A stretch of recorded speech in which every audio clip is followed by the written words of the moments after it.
evening. Welcome to Retro Gaming Revival Live, Facebook's #1 retro gaming community and #1 place for the stars of YouTube and retro games on YouTube. So you don't want to see me. You're not here to see me tonight. You don't care about Nintendo. He's here. Blunners is here. Dorbs is here. Less than 1% Neil's here. You're not here to see any of us tonight. You're here to see, and I really want to welcome a true legend of the gaming industry and a guest, and I honestly mean this, we've all wanted and never thought possible.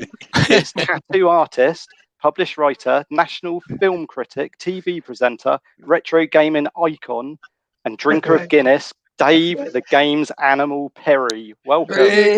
Yeah, true legend. Nice to be here. Nice to be here. I see you've read my Instagram page. I have. Research. Description of myself. You've done all my work for me. It's a very, very good description. How are you, Dave? Well, it's nice to meet you all. It's nice to meet you too. Yeah. Bit starstruck, not going to deny it. Yeah, I am. Very as well. starstruck. How have you been the last few weeks? Good, thank you. You know, the lockdowns. Yeah, I've got to admit, the last one was a bit tough. The last one I got real lazy. The first one was all right for me. I enjoyed that because I've not had a paid holiday for 20 odd years. I've always worked for myself. So to be able to sit in my garden, watch flowers grow and drink Guinness, and the government to be paying me, that was new. That was a new thing for me. So I enjoyed that. Second one just before Christmas wasn't too bad because you still had the magic of Christmas on the horizon. But the last one, the January one or whatever, that was tough because the weather was miserable and I just became lazy. I set myself no tasks. I created nothing. I just sat on the sofa and I played video games and watched movies, you know, which sounds great, but I never thought it would get old, but it gets old, you know. Yeah, that last lockdown, I agree. It was a real slog. There was just something about it. I think people were just done. I really do think they were done. And I think come the next date, if they sort of go in July now, isn't it, when they go, well, no, it's going to go on a bit longer. I genuinely think everyone's just going to go, nah, yeah, bad enough now. Weird, isn't it? The country's sort of like reaching breaking point, and it's alarming because we're not really being asked to do all that. That's very hard. Do you know what I mean? What sit on this? We've got Wi-Fi. We've got Netflix. We've got video games. You know, we can go out for a walk. You know, there's so much we can do. It's not great hardship, is it? But we don't seem capable of doing it, which is really weird. You know, because we pride ourselves on having gone through wars and all this sort of stuff. Yet being asked to stay indoors for 3 months, we're all losing our minds. Yeah, go crazy. Yeah, there are some positives with it. You don't have to see some people you don't want to see, so there are some positives. But well, you don't choose family, do you? You know, so so, you know, if people are outside of your bubble, then that's just tough, isn't it? Yeah, definitely. Well, I'm glad you're okay, and you're enjoying Euro 2020. Oh, loving Euro 2020. Thank you for asking. Yeah, I remember that was a condition of this interview, wasn't it? It was. Come on, the clash with England playing. Yeah, no, I'm loving it. I'm loving it because.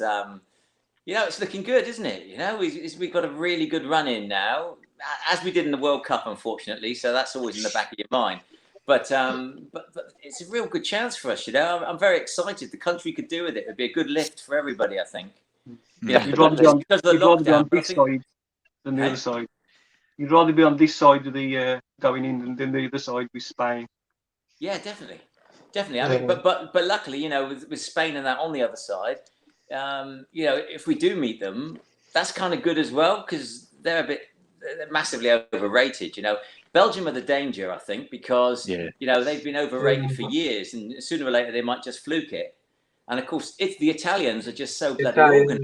You know, they really are. Even though they've got no decent strikers, but Spain, just. They're surrender monkeys, aren't they? They're no trouble. Yeah, I'm not concerned. It's just one step at a time. Ukraine, and then Denmark or Czech Republic, and then in the final. But I think we can do it. It'd be so good, wouldn't it? It'd be so good. We're so overdue. We've had so many golden generations. Sooner or later, you know, if we want to keep considering ourselves a footballing superpower. We got to win something. We can't be the Arsenal of international football forever. Definitely not. Okay, well let's get into talking to you, Dave, and about your early gaming memories. So, what was it that first got you into video games from a young age? First console, first game that really sort of made you want to be in the gaming industry? Well, the thing was, for my generation, the whole thing was new. The whole concept was new. We grew up with Monopoly and Cluedo and Mousetrap and Scrabble and things like that. That was all we had.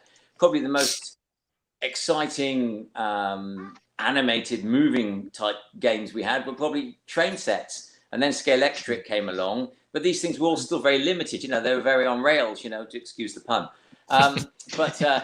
And then, of course, at school, suddenly there was computer science. I remember sitting one night with a friend and programming. I think it was on a Specky.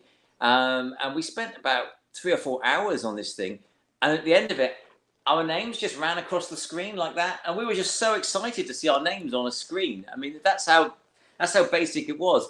And then I was playing ice hockey at the time, and after I would train ice hockey, they put a Space Invaders machine in down at the ice rink, one of the first Space Invader machines, and we were addicted. We were hooked to it, and it is addictive, isn't it? It's your first taste of a video game is like your first hit of heroin or something. You know what I mean? You just keep going after that, and it was just very exciting. And then Woolworths that were around back then, they stocked Binatones and things like that. So you had your blip tennis at home. And once again, that was the first time we'd been able to actually interact with our TV set, because there was no VHS or Wi-Fi or anything back then. Our TV set sat in the corner of the lounge. You had maybe 3 channels at best, and you couldn't affect what was on. You were told what you watched, and suddenly you had a box you could plug in, and you could affect what was on the TV screen. The old idiot box. And it was amazing. And it just grew from there and there, really. It gets bigger and better. Then the Atari machines came in, which then allowed you to take Centipede and Space Invaders home with you and things like that. And you just became more and more hooked, really, without really being aware of where it was going. It was just a very addictive thing to be into. Yeah. So those sort of early memories, is that what made you want to get into the gaming industry? Is that where you saw yourself throughout school and college and so on? No, it's a good question. I wanted to be famous, basically, one way or another. I really did, which was quite a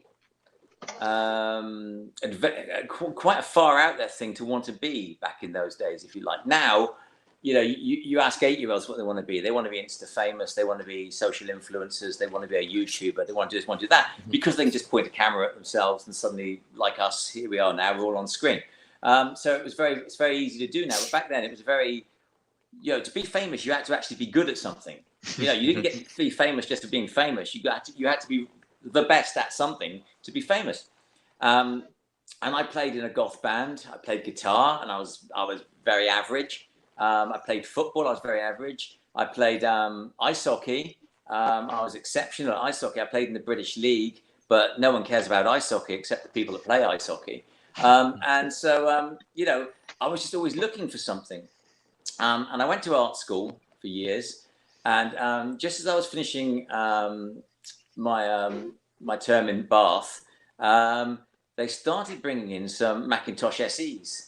And this was the first time we'd seen desktop publishing properly. And you had to put your name down on a file, a clipboard, to get your half an hour on these SEs to try and learn what they were all about.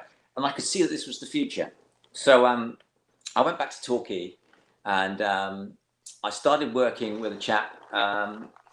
He converted an old bus, and we used to travel all over the country with the fairground and the circuses and things like that. And we used to turn up at conventions in this bus, and we had generators, and I would do all their signs and their business cards and that for them on the computers using desktop publishing. And we would travel with the fairgrounds and that, doing these things. And so I wanted to get better and better at that. Now, none of this is leading towards fame yet, but I just wanted to get better and earn more money. So I went back to Torquay where I worked in a nightclub on the weekends, and one of the bouncers was an IT guy, and I said, I want to get a Mac. I need a Mac because I need to learn it. I need to be up on this. And he said, no. He said they're too expensive. The way forward is the Amiga.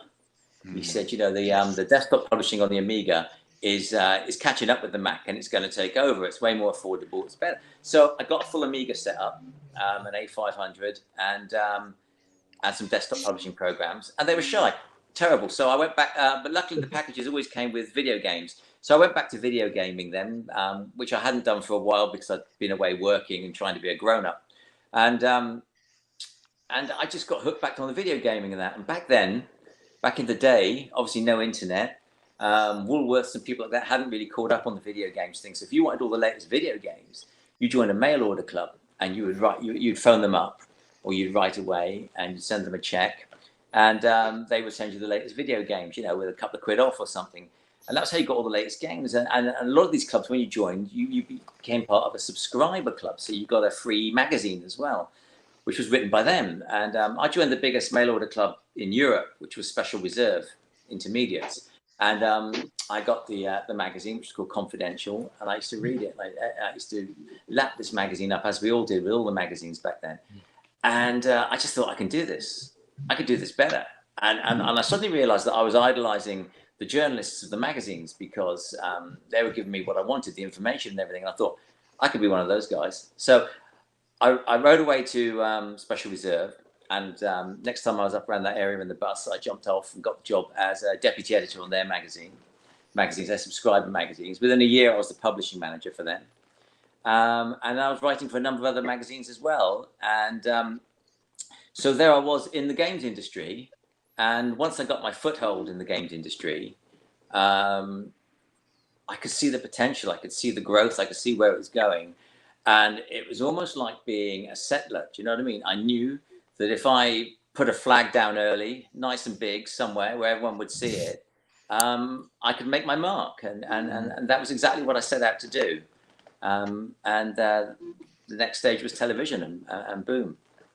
Yeah, just because we're there, and you've mentioned the industry, and this is one of the things that I've wanted to ask you probably for about the last decade, possibly 2 decades of my life, to be honest.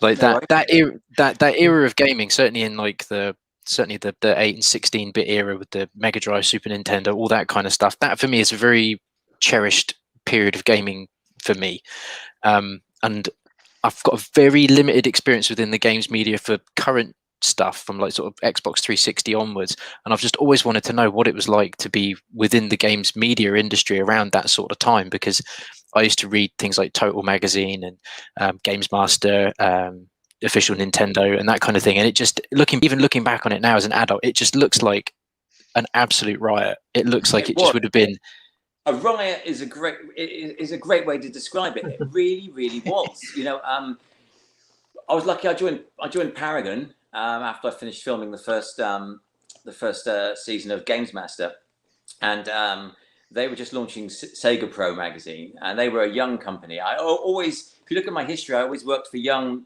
underdog companies. I liked going in small and attacking the big boys. I like that. I was never very corporate, so I always like to just bite at the underbellies of the bigger dogs. And so I joined Paragon, and we had Sega Pro, and then we had Console Access, and then we were in Trowbridge, which is like a small town outside of Bath, which is yeast because they've got a big brewery there. So we all moved down to Bournemouth because we thought that'd be a lot more fun. There's a university there, which is always good for getting new talent. And there's 7 miles of sand, beautiful beach, which is also good for talent of a different kind. So Bournemouth is like we moved down there. But basically, you were like tribes. It was so exciting. It was like warfare. There was EMAP, Dennis, Future, there was Us, and there was Impact, and then I'm trying to think of a few of the other ones. I'm not coming off the top of my head right now, but there were publishers all over the country, all generally run by young, hip, aggressive guys with a bit of money in their pockets, and they were all launching magazines. Boom, boom, boom. You know, every format that was coming out, everyone was trying to get on the back of it first. So every market you went into, you had 4 or 5 rivals, and the fight was always to get the big exclusives, to get the big covers, to beat the others off, to convince the PR people that you were better than they were, or that they liked you more than they liked them. And the PR people in return were coming down to try and convince you that you like them more than you liked, you liked Virgin, or you liked Mirage, or you liked, whoever.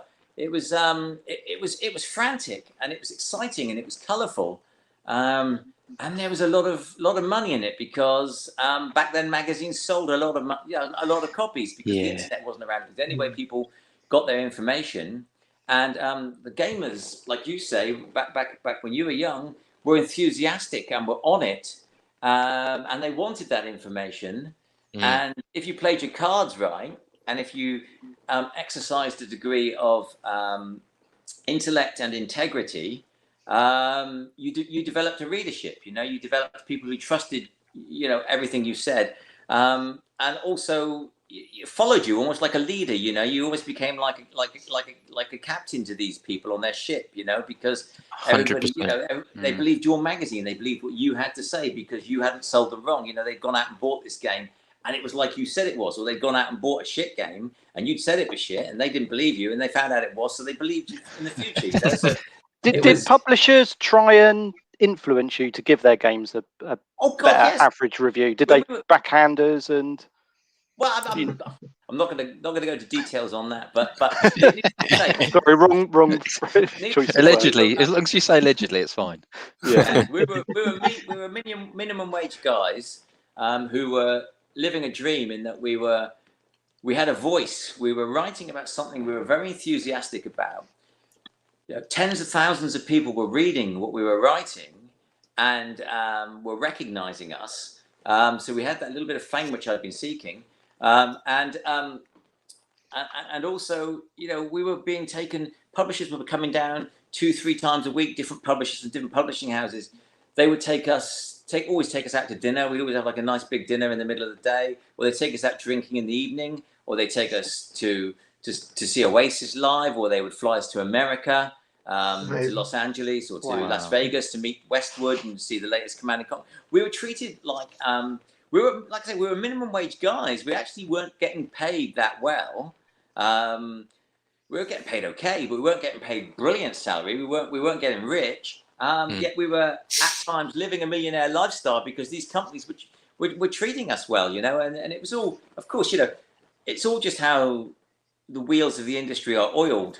But we knew, we knew it was all to carry favor, but it was a two-way street, because we needed to make those guys like us as well, because Mortal Kombat 2 comes out, you need that front cover, and there's not only every Sega magazine going for that front cover at the time. There's also the multi-formats want it as well, because they're also covering Sega. And then, and the same when the Super Nintendo version comes out. So you're trying to, find ways to get to everything first. And sometimes they've got an absolute donkey that they were trying to sell you. So they come down, and you you do them a favor with the donkey, and maybe you get the stallion later on. You know what I mean? You don't lie to your readership, but you can give them a few more pages than they'd normally get. So there's a very careful balance. And there's a game, and it was we were a bunch of young guys, playing quite a high stakes game, and just fucking loving it. Yeah, because it feels certainly with my experience with certainly, like I say, from 360 onwards was when I had a bit of a dabble in the games media industry, and it felt very much like the opposite of that. I mean, when you're new and you're young, and now as a website as opposed to a magazine, you've got to jump through so many hoops and effectively sort of get down in these unzip flies to actually get anywhere. Whereas, sorry, yes, theoretically, of course. But even that's what you do, Ollie. But even with someone like the big hitters, they still, I know IGN and Kotaku, and they dominate the online world now. But even they sometimes, I think, can struggle to get that massive exclusive, because it feels very much now like the developers and the studios probably more so hold a lot more of the power than they used to back then. Because I think back when magazines were around, that had the power. It really did. Everywhere it's happened. You see, this was why it was probably one of the reasons. There were two reasons, I guess, it was real fun back in the day. One was that it was new. Okay, you're gonna have to remind me that I've said there were two reasons because I got a terrible memory these days. One is that it was new, and I always describe video gaming as being possibly the last great punk revolution. And people are like, video gaming, well, it's nerds, it's not punk. No, it's punk. I was around for punk, and video game. The reason punk was punk, and the reason punk changed the world or changed the music world in that moment was that it scared the adults. They didn't understand it. They didn't know what it was, and it belonged to the youth, just like rock and roll had and Elvis Presley had in the 50s. And that doesn't happen very often. That doesn't come along very often. And when video games came along, and young boys started going to their bedrooms for hours on end, not doing the usual, but actually staring at a video screen and program. The parents didn't understand it, and the kids were playing these games, and they were addicted to these games, and the parents didn't get it. It was ours. It wasn't the adult generations. It was ours. Because of that, it was a revolution, and then it exploded, and it just captured, a whole generation, and it changed entertainment forever. Inside and out, because kids don't play out anymore like they used to. It changed forever. Yeah, that's possibly the best description I think I've ever heard of the video games industry, being liking it to punk rock. That's brilliant. I love it. Yeah, I'm stealing that. It was ours. It belonged to us, and it scared the adults, and it blew it out. Now the other reason, the way that power was lost, unfortunately, the way that two ways power has been lost by the current generation is the internet obviously is too accessible. Everybody can get everything out. Boom, boom, boom, boom, boom. Yeah, the soft codes don't need you anymore. They don't need the online sites because they can just drip feed something out. It will be everywhere within seconds. Yeah, put it out themselves. They can get straight into people's front rooms and onto their PDAs within seconds. Probably better than the websites can. So they don't need the websites anymore. Also, the writers on the websites carry very little clout anymore because there's so many of them. They don't have any persona. They don't have any clout. I mean, it just, back in the day, they had to come through us, and certain writers carried certain clout, certain magazines they came to us. And so we were necessary. Now, reviewers are not necessary. People aren't reading the magazines. And what goes on the internet doesn't carry anywhere near as much weight as what you see in the magazine, which is odd because, if you were to say you did a photo shoot, say a magazine asked you to come along and be a model for them, and they did a photo shoot, and it was on the internet. Okay, that'd be cool. That'd be fun. But it'd be nowhere as cool as if it was in a magazine on the high street. Nowhere as cool at all. And nobody would see you as a proper model unless you were in the magazine on the high street. The tangible 3D element of some things, the solidity of certain things, magazines, etc., just carries more weight. And that's been lost. And also, whilst that was going on, thanks to the internet again, personally, you're going to say I'm insane, but I think the internet is the devil. But the internet itself, video gaming, okay, when a development team developed a new game, okay, they sweated on it, they came up with the concept, they programmed it, they fine-tuned it, they troubleshot it, they got it right. They got every element of that game right. And then they put it on sale, $39.99 for a cartridge, whatever, bang. You went in, there was an honesty, there was an integrity. You went in with your 40 quid, handed it over, took the game, okay? There's the game. You took it home with you, you put it in your machine. You own that, that's yours. You can sell that to whoever you want, that's your game, okay? Every part of that game is in that cartridge and it's finished. Now you go and you 70 quid for a Cyberpunk or something, you hand over a game, you get it home. What you've got in your hand, you haven't got a game. You physically haven't got anything. The softcode's still got the game. The server's still got the game. You then download it for an hour, 2 hours, and you get the game. But the game's not been completely debugged. They're debugging it while you're playing it, and they're handing out patches to you. So you still haven't got a finished game. And then later on, downloadable content becomes available. Well, back in the old days, that content would have been in the game, but now it's not. Now they sell it to you separately.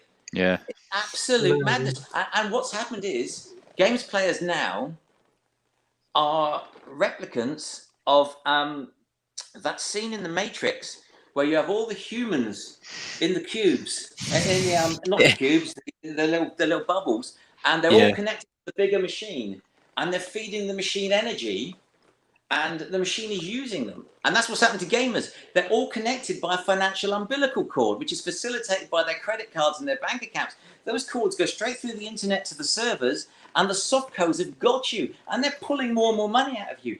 FIFA, if you bought FIFA 21, right, if you bought FIFA 21, you went to game, you say, I'll have FIFA 21, please. And game said, no problem, that'll be 250 quid. You go, fuck you, I'm not paying 250 quid. Yeah, you would, yeah.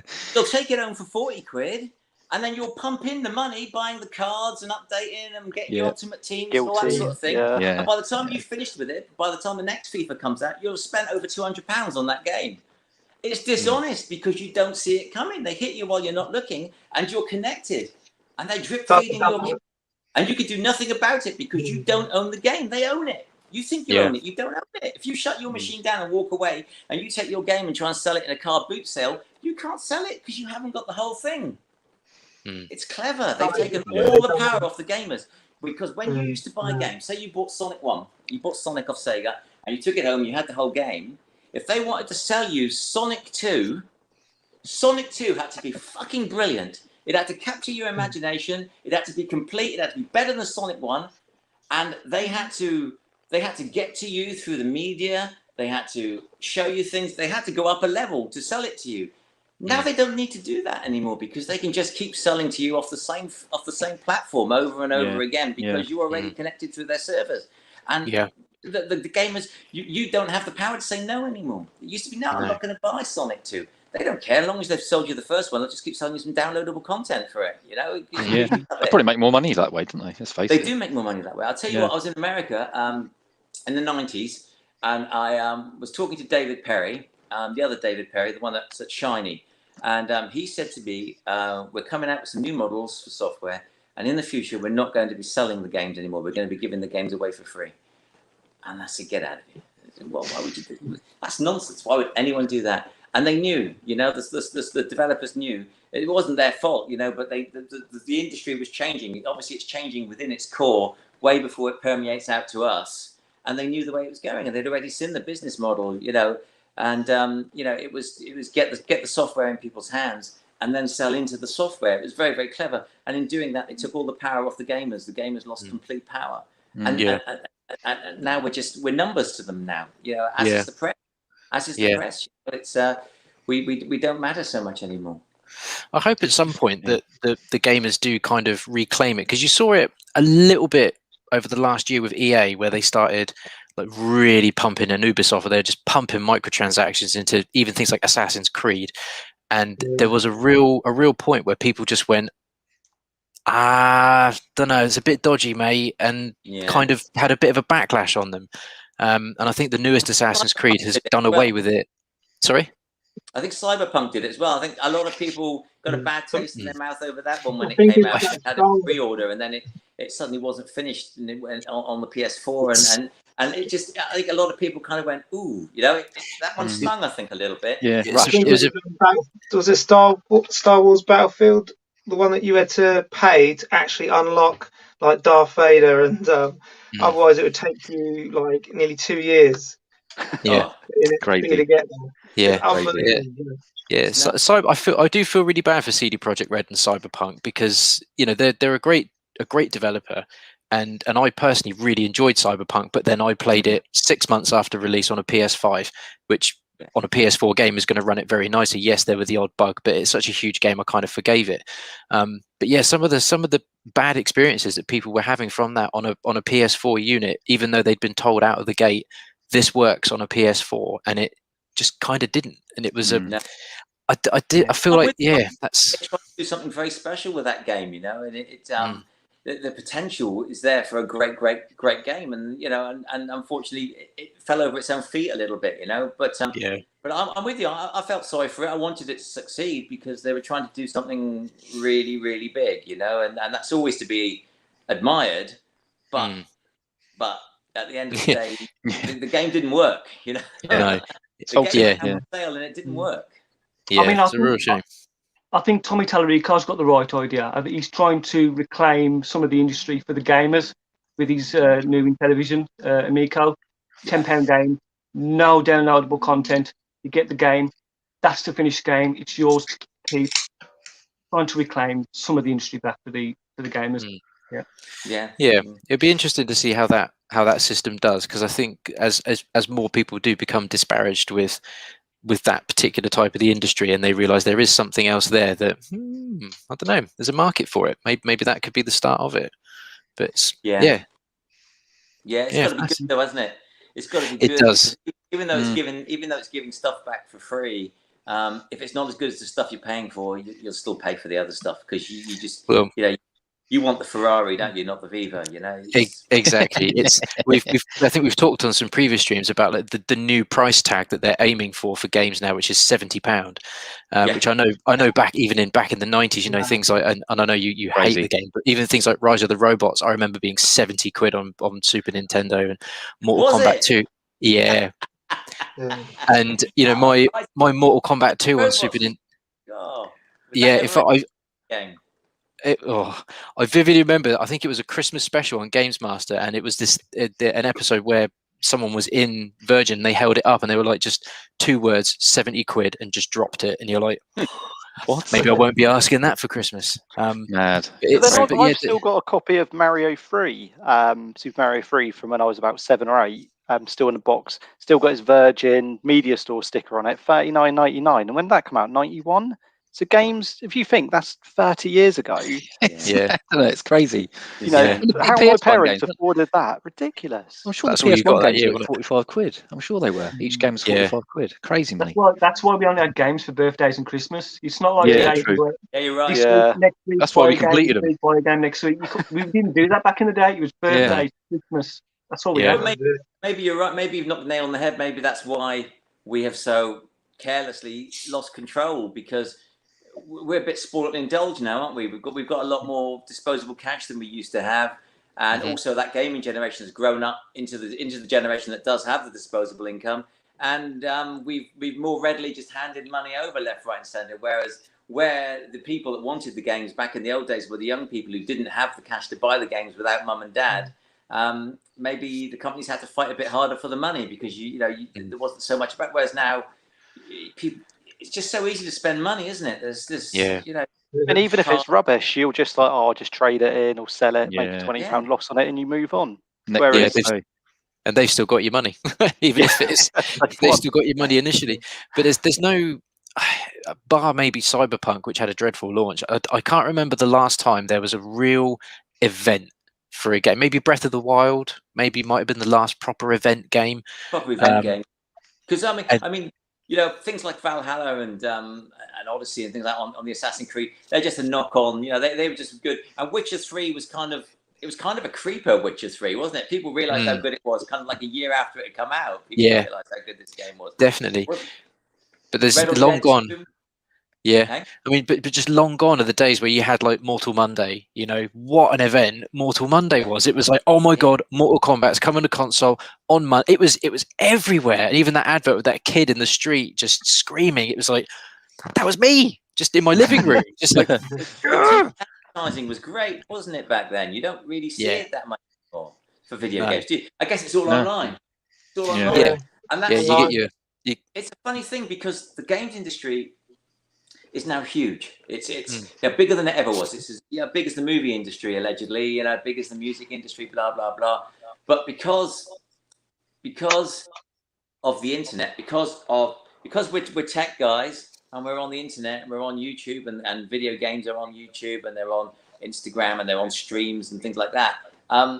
It's kind of, instead of bursting out like the movie industry, it's kind of gone back into itself. It's in the 90s, personally, my personal agenda was I was trying to bring gaming out of the bedrooms. I wanted to make it a mainstream thing. I wanted to grab people's attention and make it as big as it could be.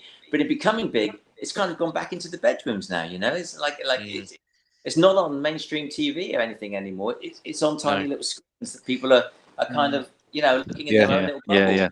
Yeah, and the first advert you get for a video game will more likely be on YouTube, which after 10 seconds you can skip. So you just you don't even watch the advert. So there's just the way that falls, doesn't it? I guess this is a good point, as you've just mentioned TV, to move on to GamesMaster, which obviously that you're massively well known for. How did that come about? How did you get onto GamesMaster in the first place? Well, GamesMaster, I was working at THQ in a special reserve, and I had a lot of very good content. I got on very well with the softcos and the games industry, and some people alerted me to the fact that there was a TV company, an independent company in London, that were looking at putting together the first video games TV show, and they tipped me off. So I got in touch with Hewland, and they invited me in, and they gave me the job as a games expert, setting up the show. There was 5 of us who were employed in the end. There was myself and Steve Carsey were the games experts. There was Chris Kelly, who was our celebrity booker, and then there was Adam was the producer, and Cameron was the director. And we were given the job of launching the country's first video games TV show for Hewland International, the show on Channel 4. And the thing is, it had never been done before, and this is something. This is what's amazing, and this is what I always try to reiterate to people when I talk to them about it, is you have to remember that back then, Channel 4 was a reasonably new thing. We'd only ever had 3 TV channels. Now we had 4. And nobody had ever done a TV show about video games. I think there had been one in America maybe at some point, but no one had ever done it, big time. And certainly no one had ever done it in Europe or in the UK. And so we had nothing to work on. There was absolutely no blueprint, no agenda. Shows that came out later in the 90s, and that you could kind of see the GamesMaster influence. You could see there was a format that was used, which obviously was based on magazine formats, reviews, previews, challenges, things like that, cheats, whatever worked for the TV. But we had nothing. And I remember first day at work, if you like, I remember walking in Canary Wharf in London. I'd taken a big pay cut. Imagine this now. I think I was getting about £9,000 a year. Wow. To travel, to live in London, and Mad. live. Do you know what I mean? I was running a car as well, so I was living on baked beans and soup, basically. We put this show together. I remember walking in. There were some desks in there, some chairs, very empty. There was no other TV. They weren't making any other TV show at the time. So we were just sat in this room, and the accounts were sat some tables there. And we were sat there, and we didn't know what to do. Where'd you start? Do you know what I mean? I've never done TV before. Steve had never done TV before. Obviously, the director and producer had, but they were young guys. And we were there, and we had absolutely nothing to work on. So the TV people didn't know games. The games people didn't know TV. But we got to make a TV show. We got a few months to put this together. What the hell do you do? You know what I mean? It was fantastic. It was fantastic how it came together. The chemistry. You saw the building blocks coming together. The multitude of light bulb moments that we had. It was just. And is it true that you asked to specifically be screen tested to be on the show? Wow. Yeah, we started. We had to find presenters, and we had to decide on our formats and things like that, and the video games, because. Yeah, if you imagine video games at the start of the 90s, you just had the Mega Drive come along, then you had Nintendo, and you had Atari, and you had Amiga, and a lot of those games didn't have multiple save points like games have now. So we had to find challenges that we could go to that would only last 2 minutes, 2.5 minutes, but we could go to instantly to play. So without multiple game save points. So there was a lot of game playing involved. Anyway, we were in the church where the first season was developed, and we had various games journalists coming up to be screen tested as experts for the show, and we were screen testing various presenters for the show, for Dominic's part and for Patrick Moore's part. And once again, this urge to be famous was just nibbling away in the back of my mind.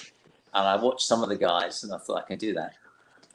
So I just went up to the director camera, and I said, I want to be screen tested, please. I want to be on the other side of the camera. This is great, but I want to do that.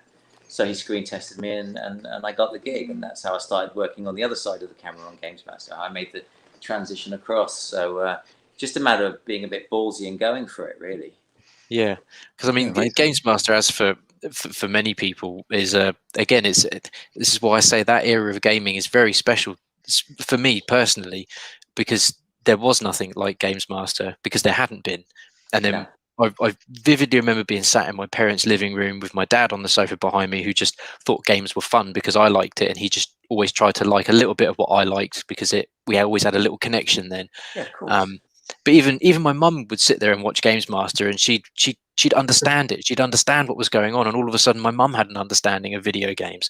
But the show was, it was groundbreaking, and it is something that every now and then I do watch on a Saturday morning on YouTube, because it brings me back to very, very happy memories.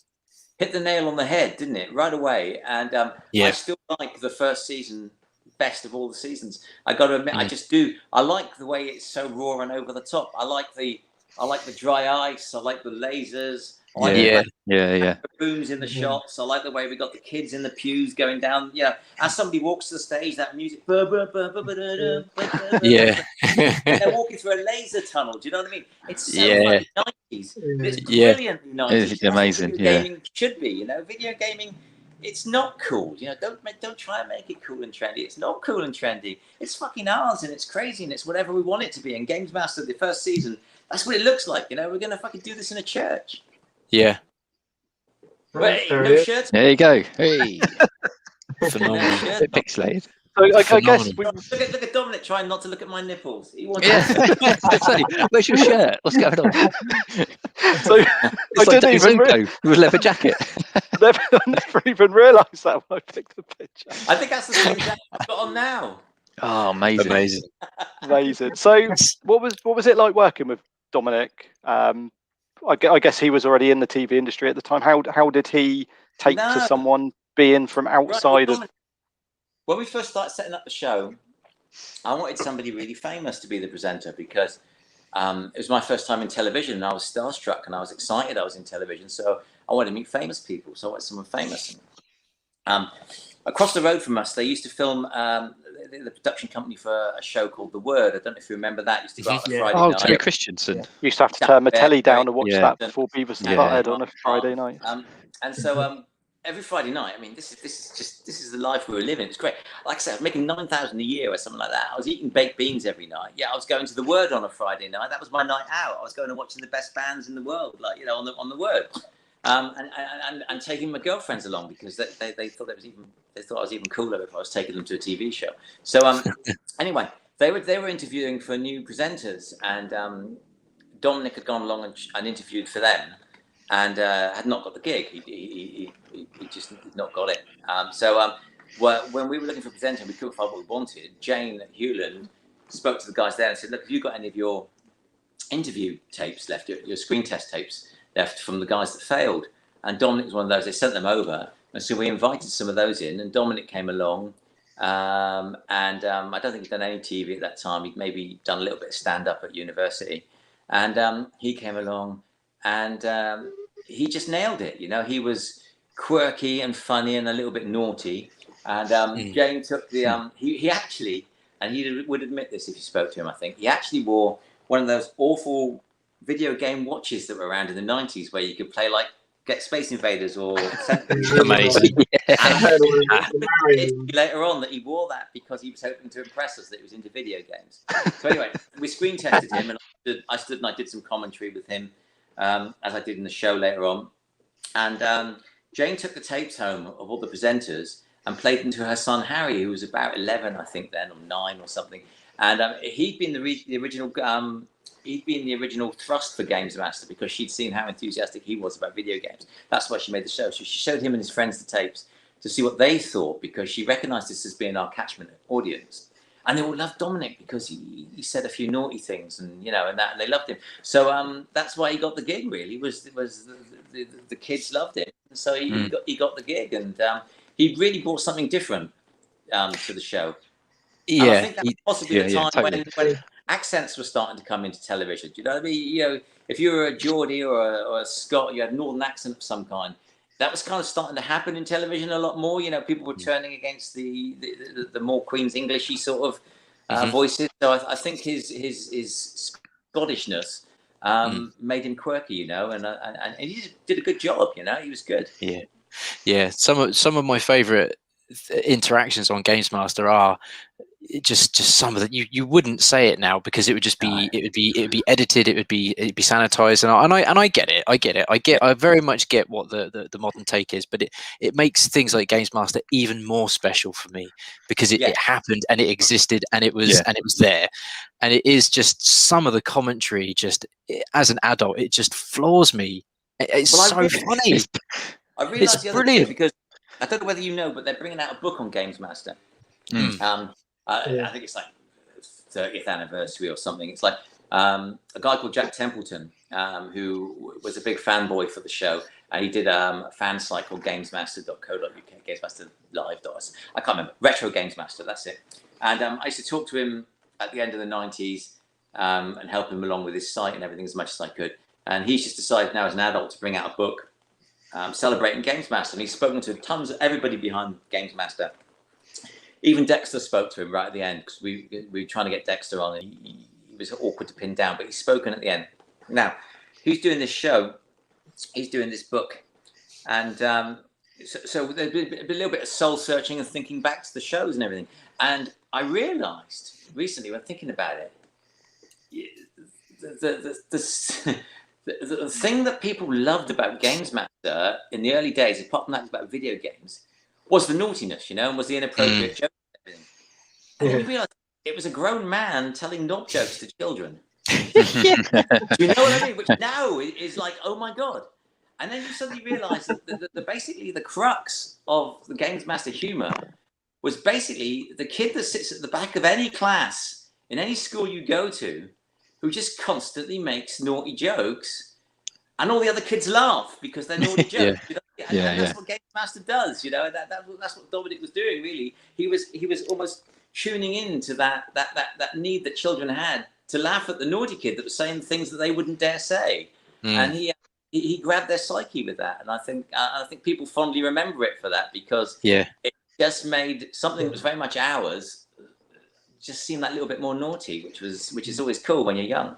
Yeah, definitely. I can't remember which challenge, or even there's so many episodes, but I just vividly remember there being 3 contestants. It might have been for like a sports game, so you could like rotate the players around, and just him sort of ushering people to go in a certain order. And it was like, right, matey boy, whatever his name is, you go first, lady, you go second, and other John, if you can just come up the rear, that would be fantastic. And he just like, I do watch games. I mean, my son's 18, and we, if he's out of bed early enough, and we actually will have a coffee or breakfast together in the morning, we will put GamesMaster on, and every now and then just a comment like that comes out, and he's just like, I've been born too late. This is great, and he enjoys it. But it's almost like banter before banter. It's brilliant. I think wasn't it the first thing he ever said to camera? Didn't he go on about waggling your joystick in the privacy of your own bedroom? It's just late, wasn't it? And it because of the times, these were the days of lad mags and Page 3 girls and all that sort of thing, Baywatch and all that stuff was perfectly permissible, and the world wasn't worse for it, was it? I mean, it's just no, totally. too self-conscious these days, too upset about everything. Yeah. Going back to when you said when you first started GamesMaster, you said you was a bit starstruck and you wanted to meet famous people. Yeah. And I know Patrick Moore's stuff was done up on the video screen or edited in later. Did you actually ever get to meet Sir Patrick Moore? Never met Patrick Moore. No, very few people did. He used to go in by himself and do his voice bits by himself in the studio. Sometimes with a blue cloth wrapped around him so that you could superimpose all the stuff on the background. He'd meet the production team sometimes, and from what I understand, he used to like to go to an Indian restaurant and order just about everything on the menu. And they'd have a little chat and sit around with him. But apart from that, we never saw him. Never actually saw him. And of course, the reason we took Patrick Moore, or we went for Patrick Moore in the end, was because he looked like a giant baby. That was what we wanted. We always thought the GamesMaster should be a giant child. Long before the Teletubbies came along with their son baby. We always thought, because adults didn't get video gaming, then the ultimate video gamer should be as young as possible. But we couldn't find a young child actor that could deliver the lines we wanted with the right amount of gravitas. And then someone just came up with Patrick Moore, and we thought, he absolutely had features, so he looked great. And I would have loved to seen some outtakes of him. Yeah. In the wrong, I get really angry. Like they reckon he hardly ever fluffed the line, though. They reckon he was like so professional. He would just read these things, and he wouldn't know what he was saying, and he wouldn't know what half these things were. But he just read them deadpan and just nailed it almost every time. He was incredible. Oh, Yeah. I You thought we'd go saying- to the Christmas parties and stuff. Never Bit disappointed. parties or anything. No, Oh, never. that's gutted. You Never saying got- you never met Patrick Moore is like Big Boy Barry telling us he never met the Games Mistress. I would say that's up there. Yeah. Up there with that, the Yeah, disappointment. Yeah. Did he say that? He Yeah. did, yeah. I am. Yeah, I Yeah. think, or did he say he'd maybe met her maybe once or twice? Yeah, a couple of I times. can't They remember. were never filming at the same time, were No. they? They were. You know what? I walked in on the Games Mistress once, almost completely naked. She was Games Master 3. Yeah, hey. Games Master 3. She was. We had a green room, and the green room obviously is where the celebrities go. And more often than not, we sit with celebrities and chat with them. I played FIFA up there with Vinnie Jones once, and sat with Frank Bruno and talked about his dogs. And so one day I'd been signing some autographs for some of the audience, and I came back up. And I walked into the green room, and no one stopped me. No one was on guard.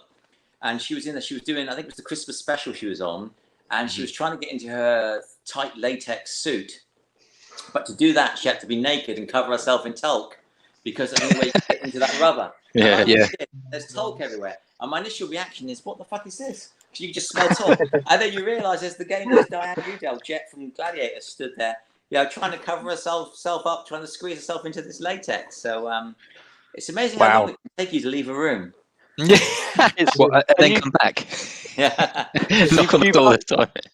My next question I've got written down is favourite memory from the show, but I think you've just answered that. So Close, yeah, definitely. Yeah, I mean that is again, if you can go back and tell 12-year-old me, I mean, Jesus Christ, Jet was like, that was it. I mean, good grief. I remember everyone at school talking about her on Gladiators. I never saw it myself. I thought she was all right, but I've always been a blondes man, so I mean, she didn't quite do it for me. But was there ever a point when you were on GamesMaster and you just mentioned Frank Bruno, Vinnie Jones, and you just thought, wow, what am I doing here? What is, I'm on a game show and there's all these, because like Hacksaw Jim Duggan was on an episode. Yeah, when I was a kid, I was a massive wrestling fan. But there's lots of that. I mean, I remember on that same season, season 3, when I bumped into Dan Udell, we also had Macho Man Randy Savage in, and legend. What a legend, yeah. He was a legend, but what a pain as well. He's always in character, wasn't he? He's always in character. We weren't allowed into the green room when he turned up. His people kicked everybody out. We all had to. He took over, and we had to wait. No one was allowed to talk to him or to meet him. Do you know what I mean? It was quite disappointing. Quite funny. It was quite funny, but yeah, there were times. But I have to admit now, it's later. Really, it's after when you think back. When I think back, to chatting with Take That, or to to Unlimited turning up, or sitting with Frank Bruno in his Santa outfit, or just so many famous people.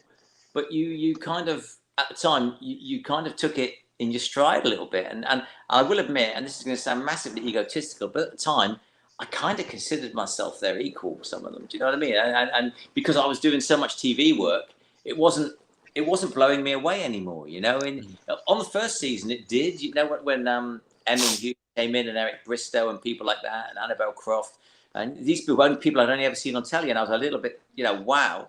But later on, it didn't blow me away so much, because as odd as it sounds, these people are very ordinary when you don't poke a camera at them. When you're actually just talking to them, they're actually just ordinary people.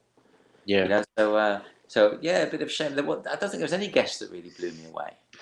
No, not really. Shame, really. I wanted George Best to be on the first season. That would have done it for me, because he was a huge hero of mine. And we had him set up to play against Emily Hughes on a Man United game programmed by Chris Liss, and they programmed the greatest Man United and Liverpool sides of all time, as chosen by me. And we were going to have Emily play against George. But it was decided that George was a little bit unreliable, so we shouldn't use him. I was very disappointed with that. Who did you bring in instead? Who was his replacement? We didn't. Emily just played against a member of the public. Okay. That's a shame. Yeah. Well, that member of the public might. That member of the public might be, gone on to be a world leader now or something. So you never know. Might be Boris. Yeah, might Oh, be. Christ. Anyway, we don't talk about politics on this show. That's a rule. Let's not get into politics. Okay, so I am going to mention this, and you probably get asked this all the time, Dave. So I am Sorry for asking it. But the Mario 64 incident. Oh my God! Oh, Ryan! That's it. Oh, I can't believe I've done it. I've done it. Yeah, it's like a band-aid. You just whip it off. It's fine. Yeah. Does it disappoint you that people define your time on GamesMaster from that one episode or one moment? We don't hear because we remember much more than the show. I don't know. I watched the Big Barry episode and I heard what Ollie said. Yeah. Yeah. Oh, I'm glad. I can't help myself. I'm glad. It's one of those. I remember watching it on TV at the time and thinking, "Bloody hell, that's not gone well at all." No. It does. I am disappointed a little bit that I did a lot of TV shows. GamesMaster, Games World, The Net. I did stuff for Massive. The magazines I produced over 3,000 magazines. I did an awful lot for the games industry in those days. I broke a lot of barriers. I did a lot of things that have never happened since. Daily Mirror flying me up to promote products with Manchester United. Obviously, 50 Greatest Bachelors, Company Magazine, things like that. No one in the games industry has ever did that before, and no one's ever done it since. Yet I'll always be remembered for falling off a slide in a video game show. And I'll be remembered for that because of how I reacted. Because I reacted what appears to be so badly, I think because here especially in this fit picture, stuff. you hosted season 3, didn't you? A period of season 3. You hosted. You co-hosted. Yeah. And I presented a challenge, Tetsujin challenge, in season 6. I don't know why I presented that one. It's never been explained to me. Dominic wasn't there that day, and they asked me to present it, so I presented it. The guy who played all the kids on Virtua Fighter. So I've always claimed a little bit that I was also the third presenter of GamesMaster because nobody other than me ever presented sections of the show. But the Mario 64 incident. It was my reaction. What I think what disappoints me most about it is people to this day, because of the way it gets showed still, assume I was having a salty moment. I was sulking. I was upset about losing. And I'll say categorically now, I wasn't. When you play video games for a living, or you play as many video games as I did for as long as I did, you lose a lot of video games. You're going to. Everyone loses. So I didn't mind losing. I'm not a good loser, but I didn't mind losing. I was used to losing. What I minded to that day was being lied to and being called a cheat. I was there that day on a Saturday, on my day off. I was there free of charge. I didn't get paid for doing that day. My new employers, THQ, because I wasn't writing at the time, they didn't want me to do the show, so I went against their best wishes to do that show. And I was made, certain promises were made to me on that day. I was promised, all I wanted was a fair crack. I knew Dominic had it in for me at that time, and the quiz was perfect for him.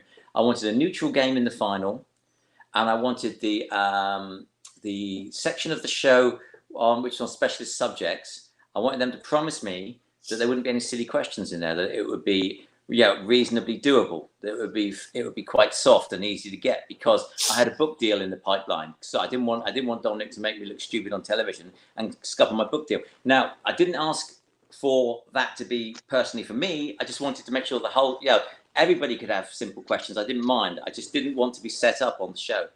When I got there, I found Kirk, who's Dominic's best friend, showing everybody how to play the Mario slide. Which instantly said to me, this is not a neutral game, because one contestant can play it and the others can't. Then Dominic took me outside and accused me of cheating because of the specialist round. I've been accused since of having been given the answers and asking for the answers to the questions. Never happened. Absolute lie. Anybody who says that is lying, and they should prove it if it did happen, because it absolutely never happened. And so one thing just led to another, and I sat in there on the show, and Dominic kept giving Kirk correct maximum points for incorrect answers, and I could see what's happening. I could see that he was being massaged towards the final. In the end, I think in the final round, 2 questions on Earthworm Jim came up straight away, which was the game he was working on at the time. He even had the T-shirt on for the production company, so it was obvious to me that I was being set up. So when the final came along, I went to the producer and I said, right, you promised me a neutral game in the final. what are we going to play? Because Kirk's got to the final and it's not a neutral game. We've had this discussion. And he just went into a complete meltdown and said, oh, we're running over the cameramen. I've got on extra time. The light men are extra time. We can't do it. Blah, blah, blah. I said, well, I'm not doing the final. Well, if you walk out now, you can't use the company car to get home or whatever. So I was stuck. And I had my girlfriend with me. And I was just totally ganged up. So I just went, fuck it. Okay, I'll do it. Maybe I'll win. I've won before. So I went there. I sat down. And as soon as I sat down, I had the controller put in my hand. I didn't know what the controls did. The Nintendo 64 wasn't out until next February, so I hadn't played on it. The company I worked for, THQ, we weren't producing for the Nintendo 64, developing for it, so we didn't have the console, on import. So I'd never played it before. So I'm sat there, 3, 2, 1, go. I've never played the game. I've never played on the console. I don't know what I'm doing. So if you watch at the start of that challenge, my character's jumping all over the place. And I think Dominica said, "Oh, I was biding time. I was being clever. I was pushing buttons, trying to work out what jumped and if there was a break or some kind of thing on there to stop me going down." Then I went down the slide and fell off, which I think anyone would do first go on a game with inertia on a new machine, And that was that. So my face when I stand up from there is just. Is it just like a build up? Just fuck it. The whole day, yeah. Fuck it. Just get me out of here, Just Yeah. So I had to stand there and then put up with all the rah-rah-rahing whilst Dominic and the sidemen all went to one side of the stage and I went to the other. And then I just left and went home. And that was the end of that. And, what's going through your mind at this point? At this point, probably you fucking cunts. fucking cunts. Yeah. Just get me out of here. Fucking cunts, just pull in the cameras, let me go home. It's funny. It was because I was lied to. It was because I wanted a fair crack. And I've seen it said since that, I was the only one taking it seriously and blah, blah, blah. Yeah, I was. It's fucking GamesMaster. It's the best video games TV show on telly. This is a Christmas quiz between the games experts. We should be putting on a fucking show here, not pissing around. Yeah. You know what I mean? It was serious, and it was serious to me because it was my reputation on the line, and all I wanted was a fair crack. Yeah. All I wanted was a neutral game. I'd been promised. I got told when Johnny asked me to be on the show that Psygnosis were producing a special area of the new Wipeout game for us to play, and I was fine with that. Yeah. Put me up against any of those three guys on a neutral game, I'd have wiped the floor with them probably. but by the time I got there on Mario 64, my head was gone. I'd been lied to. I called it cheat. I had my girlfriend with me. Just about everybody on the production seemed to be against me, and I just I was just gone. And then the thing is, no one really talks about them now. It's all about you. So exactly look on the positive. Look, it was the same. It was the same back then. Yeah. That's why they did it. Yeah. I mean, it's funny that it's funny when you said that you had the controller like thrust into your hand, because me and Ryan were chatting earlier on just about crap, as you do, and so I can't remember why, because me, Ryan, and Ben all worked together, and I forget why we had an N64 at work, but there was an N64 at work for some reason. No, we were in the pub and they had retro games. That's it. We were in the pub. Yes, the Alexander, and yes. Yeah, one of them, the chaps he still is quite young, but he was very young when he joined our team. We threw an N64 controller in his hand so we could play some games, and he literally didn't know how to hold it. Now, given the fact that even today the controllers are, there's two analog sticks. That's a very standard thing. But to have an analog stick and a third handle on this controller, we just literally thrust it in his hand, and the first thing he did was kind of like hold it like a controller and try and like angle his thumb really far over to use the analog stick. And you just think what people don't remember at the time, and it always sounds. The trouble is because of the profile the whole moment's got. I mean, it's the most viewed, best remembered moment of gaming TV of the 90s. Absolutely, and because of that, people just focus on the guy throwing a moody because he lost. But so it sounds like an excuse, but what people forget is the Nintendo 64 controller at the time caused a huge sensation. It was completely unique. No one, there was a lot of fuss made about the Ultra 64, as it was called, controller, and and you had an analog stick for the first time on a controller that was right in the middle of the controller, and you had a trigger underneath the analog stick. So did you hold the sides or did you hold the one in the middle? I got on that game. I'm like, does the trigger do something? I've got shoulder buttons. I don't know. I didn't know what I was doing on that game, and I felt straight off. Had I had 5-6 goes at it, no problem. You need any game with inertia. You always need to work out how far you're going to go, especially if you're controlling it with an analog stick with your thumb. It's very, very. And all of that's been lost in time. And even now, me saying it sounds like I'm making excuses, but that was what happened at the time, and I was just angry that I'd been lied to, and that my time on the show was ending like that, because it felt cowardly. It felt cowardly that people used the Christmas special to boot one of the guys that had actually launched the show in the first place. It just all seemed wrong to me. I couldn't believe it, and the fact that I was there in my own time, not getting paid. I was doing them the favour being on the show, It's just it's snaky. Arseholes, all of them. If I'm totally honest, I mean, hearing about, because you don't, like you say, we as voyeurs of the show, we only get that. That's all we get. We just get what's in front of us, and you do sometimes forget. So as a kid, you just don't think about the background to what goes into making a TV show. You just absorb it because that's what you do. But now we're, a lot of us do have an interest in how things are made and this kind of thing. So to hear that around everything around that sort of moment building up, as you say, and the amount of effort that you've put into GamesMaster from the beginning, that moment has soured for me. I have to say, it's changed that the way I would probably skip that episode now. I have to say, for when it comes up. Watch that episode all the way through. You'll notice that in the second round, I get my answer right. They put a fake ending on it and then don't give me the points, even though my answer was right. So immediately I'm being, but no problem. Third round, Kirk gets a lot of questions wrong, but still gets given the correct points. The last question, I think his thing is video games things that begin with a P. What does the something button do on? I think it's the X button do on FIFA. Now, you got kick, through ball, pass. And hide ball. It's got to be pass. But even if you don't know the answer, what do you say? Pass. Yeah. Pass, the whole thing is being, whether it's for comedic value or not, the whole thing is being set up. And then of all the tens of thousands of questions you could ask in the final round, why did 2 Earthworm Jim questions come up first? Because Kirk was working on Earthworm Jim at the time. It's all there, but unless you know the background, you don't really see what's happening. And you've got to remember, I'm sat on the other side of the studio, knowing what's happening, gradually seething under my bandana. So I know I'm getting set up.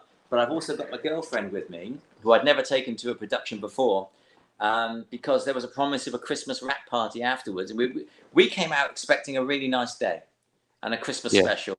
And I got an absolute shitstorm that day. And if you watch it again, just remember that when you look at my face, and you'll see a guy who's just so fucked off and outnumbered. He just wants to be out of that studio. Like I say, I think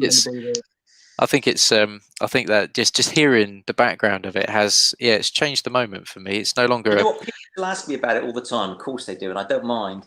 But then I always read, because I've been trolled for 25 years for this stat, and then I read, oh, he's not over it yet. He's still not over it. It still bothers him, and it's because people keep asking me about it, and I've sworn to myself that I will always tell the full story if anybody asks about it, because I will not let the people involved get away with what they did that day, because what they did was cowardly, and it was I guess it was a kind of bullying, really. They deliberately tried to bring someone down, and very, very publicly.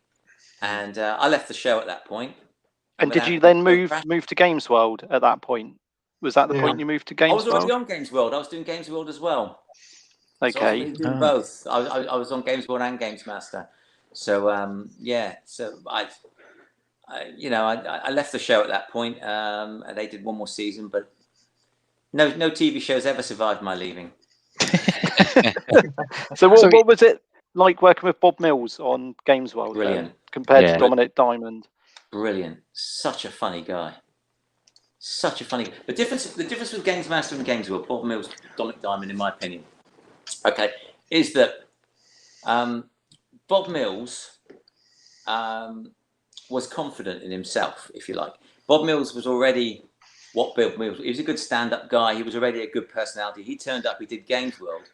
He didn't try to be a games expert or to change Games World or to make Games World anything it shouldn't have been. He just turned up and did his presenting bit, and he was dry, and he did his jokes and had his little dig at the kids, and went off and let Games World be a video games show. You know what I mean? So he just did his job. Dominic, a little bit, I think, will openly admit, as I've seen in interviews that he's given, you know, they tried to change the show and make it more of an entertainment show, make it more of a comedy show as it went on, and less a video game show. And there lies the problem, I think, because I don't think Dominic was a good enough comedian to do that. He worked well within the video game show, but don't take the video games out of the show, because it wasn't. The thing is, if you ask anybody, and here's where it is. Here's where they shot the golden goose. Here's where they all made the big mistake, which is why Mario 64 happened and why season 7 was such a disaster. Okay, if you ask anybody from that era, what was the best video games TV show of all time? 9 out of 10 will say GamesMaster. Okay, because GamesMaster, best video games. It's generally considered to be that. But if you ask anybody, what was the best comedy or entertainment show of that era, GamesMaster won't get in the top 100. So what they were trying to do by making it more entertaining and more adult was they were moving it towards a weaker area for the show and kind of throwing the baby out with the bathwater by losing the gaming side of it. You know what I mean? You had the best video games TV show on television, and yet you tried to make it an entertainment show. And the people that were on the show weren't strong enough to be a good entertainment show on a national scale, but they were the best of a video game show. Do you know what I mean? So you had the best of something, but you tried to be something you weren't, and it kind of ruined the show a little bit. I mean, season 5 when you had babies trying to play video games and you had people trying to find things on the internet and all that, it's kind of like, it's not what people want to see, you know. No, Marrying definitely Wheatfield, not. you know. Definitely not. Yeah, it's kind of amusing, but it's not. Yeah. It's not video games. You know, we're a video game show. We're a video game show. That particular moment when you talk about trying to find things on the internet, again, that is something which it's not, that particular bit has not aged well at all, because the internet was shit. 56k dial-up was slow. Yeah, dreadful. And when I can't remember who it is, but someone just tries to stream, or their version of streaming back then, a 10-second clip from the Prodigy's latest video or something. It's a music video, and it's awful quality, and it takes at least a quarter, if not half, of the episode to get it. And it's just like, what's going on? Like, I'm not. Put another game in, because and even as a kid, because again, the internet at that time was starting to break and it was starting to become interesting. But I do remember that particular episode not making the internet seem interesting. It was just what can we? I think what was it? Is the internet full of cack? I think was what the skit was called, and it just made the internet seem a bit shit, to be honest. Yeah. I just kind of wish there was, like you say, I wish there was more games on that particular episode. So it's interesting that you bring up that internet bit, because I do remember that. I think then the whole show went that way. I think, and Dominic and the people involved have openly admitted that they, you know, one of the problems that people had with me on the show in the later seasons was that I was still very much video games. You know, that was my life. That was what I did. I was that guy. I was the games animal, and I was into being him. You know, but they wanted it just to be funny and comedic, and gradually, if you watch the early shows, we made sure we always had games experts on those shows. You know, we had the likes of Julian Rignall and Neil West and people like that. We had proper games experts on those shows. But if you watch how those games experts get diluted as the seasons go on, and in the end, it generally kind of turns into just people that Dominic gets on with being on screen with him, and you've lost the video games expert side of things. Which then made me stand out like a sore thumb, because here I am being a video games guy. You know, how dare I? You know, but it's a fucking video games TV show. Yeah, it's shit. It's a video game. Yeah. And it is odd when you sort of look at it chronologically like that. You can absolutely see it, but it's just sort of laying it out, and you're like, It's true. There is a tipping point when GamesMaster stopped being amazing and it just became all right. And you still just watched it because there was, what else were you going to watch at that time on Channel 4 at the time? It was GamesMaster still. You were still going to watch it, but it lost. Like I agree with you. It did lose its magic. It got diluted because it was a very, very good video games TV show, but it was a very average entertainment show. Yeah. What show did you prefer working on, Games World or GamesMaster, when you look back? Games World. Definitely Games World. Definitely Games World. We had the live audience and everything, and it felt more like the early days of GamesMaster in that it felt more sort of like homebrew. Do you know what I mean? It felt more DIY and thrown together, and it was very exciting to be on there. And of course I had a proper role on Games World. I had a presenter's contract, and that was nicer for me. It made me feel more a part of things. And I enjoyed Bob. Just listening to Bob Mills was hilarious. You know what I mean? Just that laconic sort of laid back sort of sense of humor he had. He was just brilliant. Games World 4. Where's the bandana? Well, you know what? I was always trying to lose the bandana because you don't want to wear a bandana forever. He says, sat here 20 odd years later. And Jane Hewlin came up to me when we were filming this, and she said to me, she was 100% right. Jane Hewlin, who owned the company that made the shows, she said to me, "Never give up such a recognizable trademark." And she was absolutely right. So after that, I took the bandana back again. But Games World 4 was terrible. 98, wasn't it? 98. So I came back and did Games World 4, and they ruined it. I mean, basically, a lot of the people were the same people that had been involved in GamesMaster 6 and 7, and they moved on to Games World, and they managed to ruin that as well, unfortunately. Yeah. Is that Andy Collins with you? Andy Collins, yes. Now, Andy Collins, he's quite a big deal now, isn't he? I think he does like the warm-up for Ant and Dec, and he's got a radio show and everything. And he was our warm-up guy for years. On GamesMaster and on Games World, he'd like do tricks and play games with the audience and things to get them all riled up between shooting while people were off setting things up and that. He kept the audience warmed up. He was the warm-up guy. And he was such a great guy, or is such a great guy, with such a great personality. I think they saw the potential in making him the presenter. So they gave him the presenter role for Games World 4, which was some Aztec nightmare with a dog that brought the questions on in a bone and all that sort of stuff. It's very strange, that series. Games World had always been this post-apocalyptic, dark sort of, gaming scenario, kind of a Mad Maxy sort of thing, and now we were stood in an Aztec temple with bodybuilders and dogs with bones, and it's just like, I left halfway through season 4. I asked to leave. I just said, I'm just not into it. Like I say, a lot of people that were behind the later Games Masters were involved on it, and I didn't believe in them or like what they were doing. And also my girlfriend at the time, who's now my wife, was pregnant with my daughter, and I was in London filming, and I thought, what am I doing here if I'm not into it? I'm raising my child. So I asked to be let off, and luckily they asked Alex, who was Big Boy Barry, if he'd fancy coming on and taking over my slot, and so he did. So I was able to leave my contract, and that was the end of that, really. That was the last time I did video games TV. Just walked off another show. Wow. Can always come back. So there was a question earlier. I can't remember who asked it, but who was your favourite videator? Well, that's a good one. My favourite videator would be Big Boy Barry. Yes.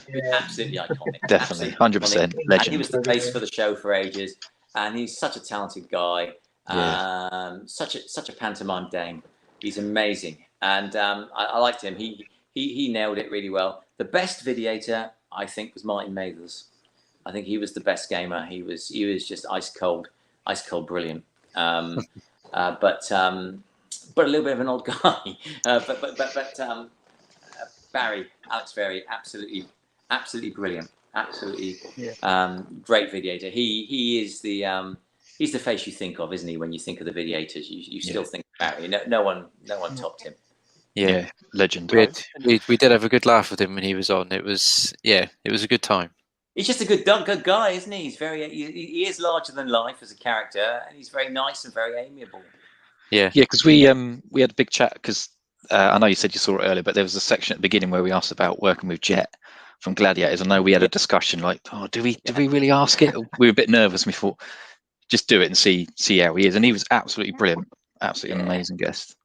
Yeah. No. I think we'd even mentioned to him that we would love to. I mean, gratefully you're here now, but at the time we were like, we'd love to speak to Dave Perry because again, you're a video games industry legend, and it was he was like, I know Dave, I'll sling a word in for you. So I don't know if he ever did sling a word in for us, but if he did, that's fantastic.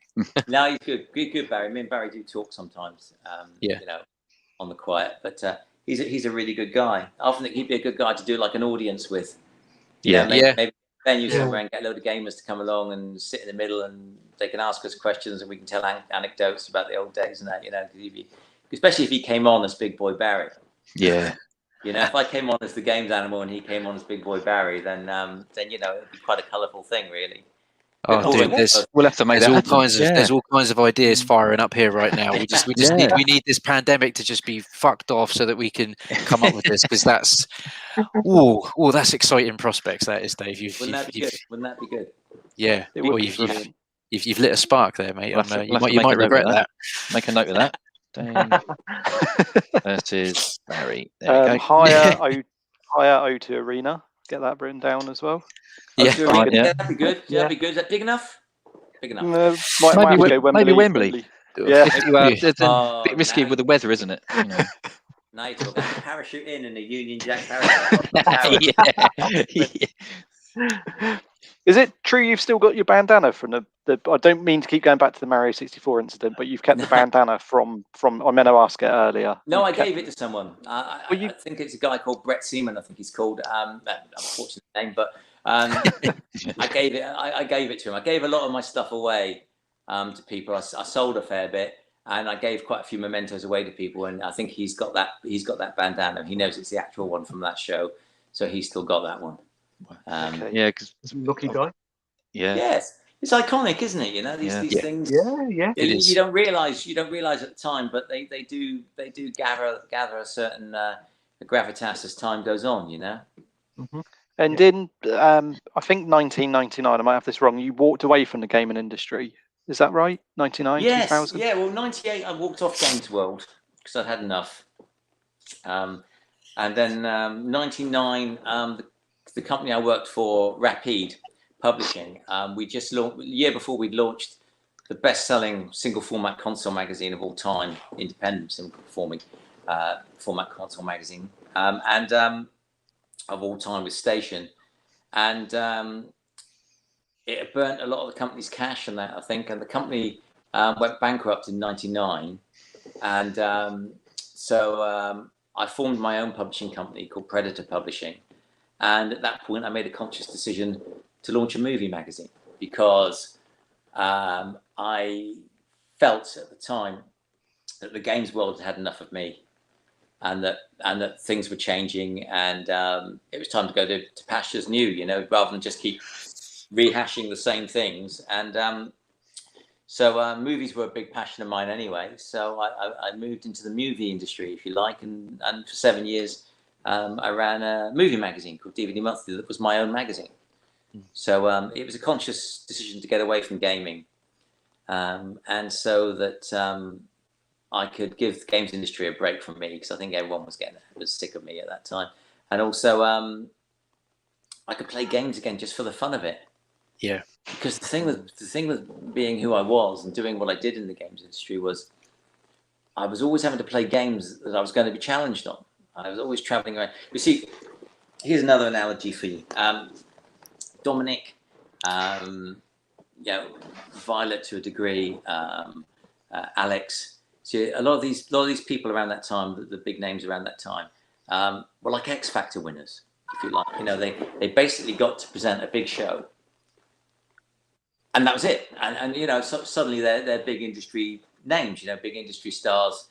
I think Violet was a journalist anyway, so it's, she sort of doesn't really come into it. But Dominic and Alex, like X Factor winners, there you go. Your big faces, big names. Suddenly everyone knows you in the games industry. It didn't work like that for me. I was the opposite. I was like the old school indie band, if you like, that got into a white transit van and drove all over the country playing gigs in Newcastle and Sunderland and Brighton and London and Wales and Scotland to build up a reputation for themselves and to build a fan base. And I was doing that. I was always away playing challenges and opening stores for Virgin and promoting products for the Daily Mirror and things like that. And I was traveling all over the place, building my brand, like a band, like the old punk bands used to do. So what would happen was when games came out, I had to ascertain which games people would want me to go to their shops to play for charity, to take on all comers, or to play on television, or to play on the radio, or whatever.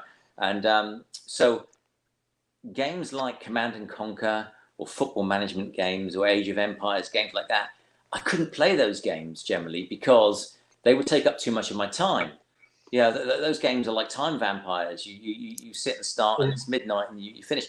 I had to be constantly playing Street Fighter, Mortal Kombat, NBA Jam, racing games that I'm going to be challenged on. So I was like an athlete, and I was being, to a degree, forced to play what I would compete on. And bottom left-hand corner has got a Mario screensaver on, cunt. Anyway, clip that. Yeah. So because of that, I wasn't able to play just anything I wanted. So when I in '99 when I decided to leave the games industry, I just decided it was great because I could just play all these games, and now I love, now I spend my time playing. I love the Assassin's Creed games. I like what am I thinking of? Witcher 3. Mm-hmm. Oh, what's the name escapes me. Game with the big dragon. Game with dragons in it. Huge game. Skyrim. Yeah, the Elder Scrolls. They rebooted that again, haven't they? They just rebooted that. Yeah. I just got that again. I love playing those games, and they take up so much of my time. But I could never play those kind of games before because you can't play. I'm not going to sit down in a store with 60 to 100 people watching me play Age of Empires. It's not going to happen. I've got to play something that's fast and it's got action. So, it was nice to just go back to playing games for me as playing instead of playing for everyone else, which I was doing. Yeah, there was. Resentful. Yeah, there was the period where I was made a games website with some mates, and this was my entry into games media, and we set it up with the sole goal of we want to try and get free video games and see if we can do it. And we got lucky. It got to the point where we started getting some good hits on the website. People actually started to not give a shit, but we started having some numbers where we could approach some of these developers and get free games. And we didn't realize quite how many games would arrive. And for like a team of 4 of us who had full-time jobs, who genuinely liked gaming anyway, all of a sudden we're having to play a whole bunch of dross that we have zero interest in. Yeah. But it's something that's going to get somebody to click that button and go to your website and read it. And I remember our first thing that we ever got that was like a big moment for us was Lego Marvel Superheroes. And for some reason, our copy arrived, I think, a week earlier than IGN's. No idea why. And Tom just went, well, I've got today off work. So he literally played it solid for about 20 hours, completed it, wrote a review, and we published it, I think, within 24 hours of receiving it. And it was the first time we'd ever had anything before anybody else. And after that, it was just all these games arrived. And within about a week, the enjoyment of video games was gone because we were having to play things like Transformers The Dark Spark, which none of us wanted to play. But it was a Transformers game and people would buy it. So it's like, oh my God. And it just, I absolutely can, on some level appreciate that. On the magazines as well, we would play these games, you get 30, 40 games, every 4 weeks. You had to play them all for review, for preview. And then quite often for tips and that, you would play them through and you would have to map them with screen grabs as you were going through to put the maps in the magazines. So that's important. You didn't like the game and you still had to do it, but that was our jobs. I would start, I'd start my days generally would start around 11 o'clock. And I'd work till about 3, 4 in the morning and then I'd go home. And then when we first set up Sega Pro, I'd come in at 11 o'clock. I slept on I had rented a room in a house in Trowbridge, but but I never put any bedding on the bed. I had a sleeping bag on the bed, and I would 11 o'clock I'd get into work, work right through. Back then, the computers only had about a 50, 60 megabyte memory on them. So every time we designed the pages, we'd save them onto SideQuests or optical discs, which were like plastic discs. And we'd save them, and we'd save the pages. And then about 2, 3 in the morning, I would take all the discs, say about 10, 12 discs, past a repro house. I'd put them through a drop-off letterbox in an envelope at the repro house, go home to bed, sleep in my sleeping bag on the bed. At 10:30, 11 in the morning, I'd come back past the repro house, pick up the discs because they'll have downloaded all the content onto their servers, and bring them back to work on again. And that was how we did the magazines, and it was exhausting, absolutely exhausting. I'm exhausted just hearing that time frame. Oh, yeah. it was like a vampire. Now, yeah. That was every single day, and we worked above an electric shop. This was back in the early days of Sky, and because they were trying to sell the Sky boxes, they had Sky down there. And so what they did was they gave us a remote every evening. So through the window of the electric shop, we could change the channels on Sky, and we had a lead coming up through the floor, and we could watch Sky through the night. So we'd watch Sky through the night. We had to change the channels through the window of the shop because that was the night. You can't imagine that, but it's brilliant. They wouldn't do it, would they? They just wouldn't do it. No one would do that anymore. But I mean, imagine that. It's your turn to Hang on. It's raining as well. Oh no, it's raining. Yeah. Carrying down, wrong channel. Yeah. It was brilliant though, because going back to what you were asking me in the early days about what it was like doing magazines in those days, the level of camaraderie was fantastic because you were really going through hardship to get these magazines out. You had that little bit of famous within a bit of fame within your peer group, if you like, and then you were a tribe against all these other tribes that were trying to beat you to every front cover and every exclusive and to outsell you. And you'd go into WH Smith's or somewhere, and there'd be your mag next to their mag next to their mag, and you'd be able to see who had the stronger cover, and it was proper competitive, but really exciting. Yeah, but maybe that's why magazines. I mean, I've got my big red box up there with my comics, which is all my video game magazines from back in the day. And hearing you talk about the passion, the dedication, and just the amount of effort that went into it, you felt that when you read it. It felt you felt like you were reading something that you genuinely people believed in.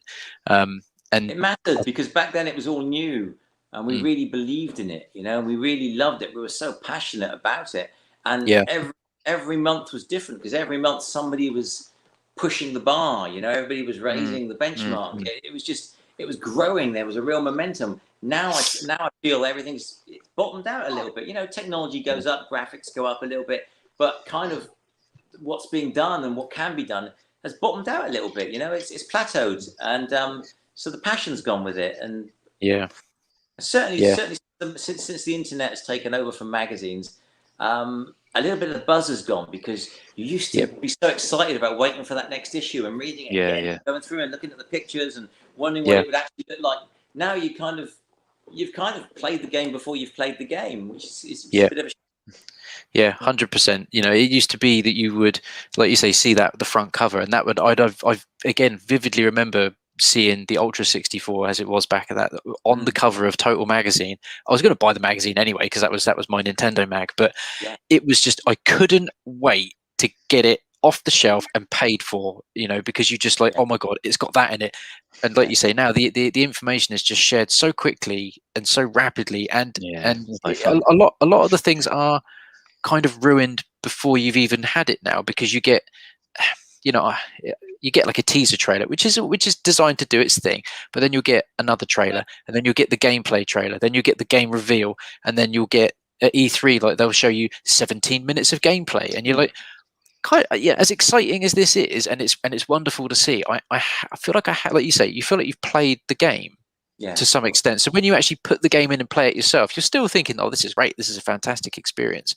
But nothing beats that experience of just seeing 9 or 10 screenshots, a 90% review, for you to then think you have no idea what this game's actually like. You're just reading some words, you've seen some pictures, and then there was nothing like that buzz of going down the shop. Maybe this is why I still like physical media, but you go down to the shop, you'd see the game, and that was it. That was when my moment with the game started. You see it and you pick it up, and that's it.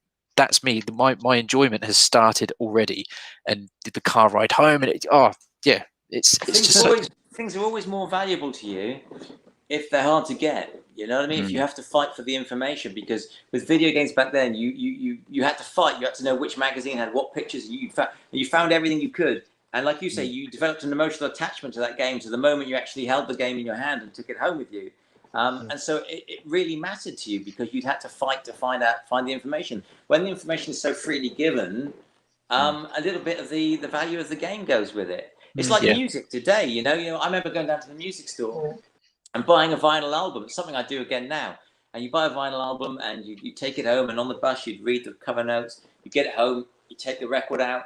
Inside there's all the pictures of the artists and the concepts they'd had to capture the mood of the album. Take the vinyl out, put it on the record player, put the needle on. Just wonderful. Yeah, you've already had that physical moment of tactileness. I don't know if that's a word. Tactility, I don't know. But you've had that, and the music, you listen to it, and it matters to you. You feel an attachment to it. Pressing download, on Apple Music or something, it's not the same. It's not. It sucks. You haven't developed any attachment to it. And you can download another 5 albums that day and listen to them all. And, back when you could only afford 1 album a month, you played that album to death. You really appreciated that artist's music, same with video games. But now when you can just get so much, it just becomes white noise. You don't develop an attachment to anything. Yeah, I do find the digital age of gaming is quite, and video, music and movies as well. I do find it's a very soulless experience. There's no character to it. I remember Trent Reznor put a really big article out, and it's easy for Trent Reznor to say stuff about music. The guy's made millions and he's an incredibly gifted, talented musician. But he made a really good point of basically, I think you can get every Nine Inch Nails album for free on the Nine Inch Nails website. And someone was like, why are you giving it away for free? And he's like, well, because people are going to take it anyway, so you can have it free from me. But the people that love the band, love the music, and love what I do, they just go to the store and they buy the special edition version of the album, which isn't just it. There'll be a CD, a T-shirt in a box that's got other things in it, and it's this. And like you're saying about tactile experiences, he's created this almost like demand for these incredible, almost like works of art. So again, you get this enjoyment factor of, oh my god, look what's in that for $70, and he's created another way of generating money whilst also for the people that are going to steal it anyway. It's like, there, you can have it if you want your soulless experience. There you go, that's all for you, and that's fine. But for the people that still want that physical thing, here it is, and you can still have it. But it's made even more special now, and this is why I still think physical games, certainly with companies like Limited Run who do these incredible packages for games and charge you $60, like people will pay it because it's got that enjoyment factor about it again.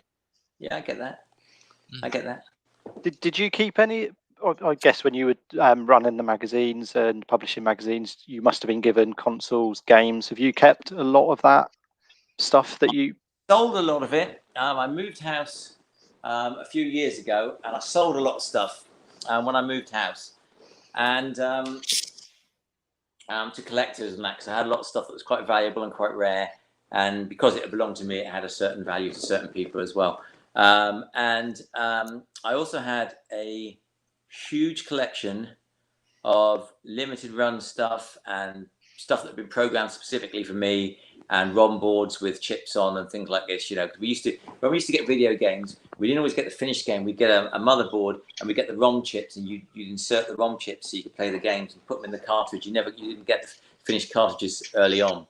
So I had a lot of that, and I destroyed it all, which has made a lot of collectors very angry because it was all quite valuable stuff. But I felt, out of respect to the software companies that had sent it to me, I couldn't let this naked stuff get into the market even all these years later. So I tore it all up. I had a lot of discs from the GamesMaster days of challenges that had been created especially for the show, and I had them, and I destroyed them all.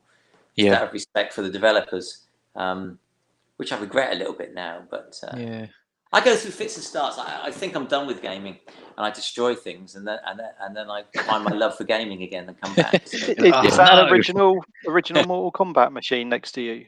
Is that an original? It's a Mortal Kombat 2 one. It's not original. What it was okay. I left gaming in '99, as you know, in 2017, since 1999, I've had tons of people come to me asking me to do things. You know, will you do this convention? Will you do this bit of TV? Will you do that? And I've always said no. I'm done with video games. Done with video games.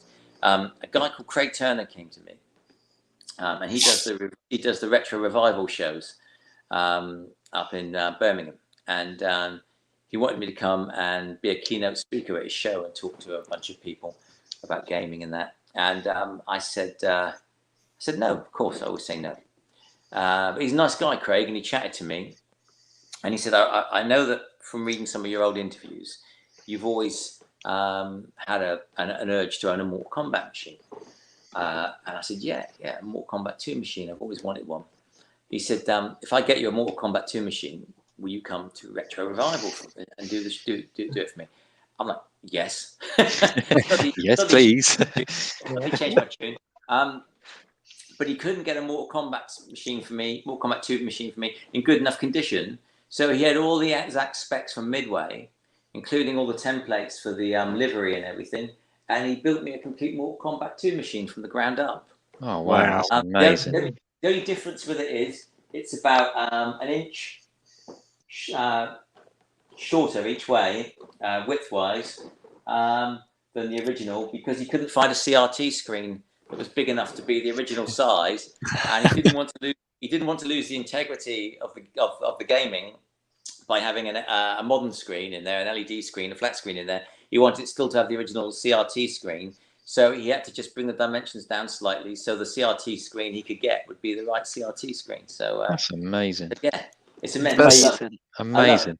We're sat in my tattoo studio now. And this is in my tattoo studio, but I don't play it anywhere near enough, because if I leave it turned on, it goes into a track mode, and you're trying to work and talk to customers, and you suddenly get over here. Turn it off all the time. So do the customers play it while they're waiting? Do the customers play it while they're waiting at all? Do what? Sorry. Do the customers play it while they're waiting? No, they're not allowed to play. They're not allowed to touch my machine.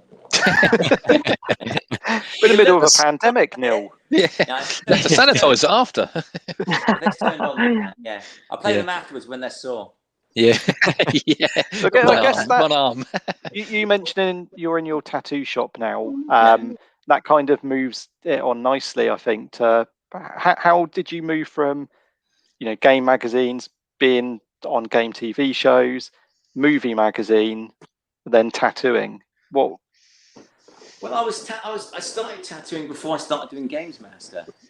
When I was living in London, my landlord one day just came home with a carrier bag full of tattoo equipment, which at the end of the 80s was like gold dust. You didn't see any of that stuff.